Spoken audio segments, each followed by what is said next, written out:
নমস্কার, কেমন আছেন সবাই? আজ দুপুর রেডি হয়ে চলে গেছিলাম সঙ্গীত ভবনে বসন্ত উৎসবের মহড়া দেখতে। তারপর সবাই সেখানে তৈরি হয়ে নিচ্ছিল। তারপর শুরু হয়ে গেছিল বসন্ত উৎসবের মহড়া।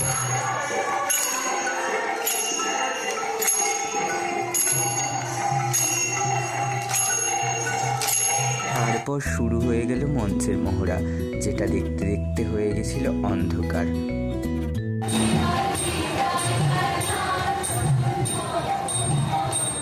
শান্তিনিকেতনের মধ্যে সঙ্গীত ভবন এমন একটা জায়গা যেটা চুম্বকের মতো সকলকে টানে।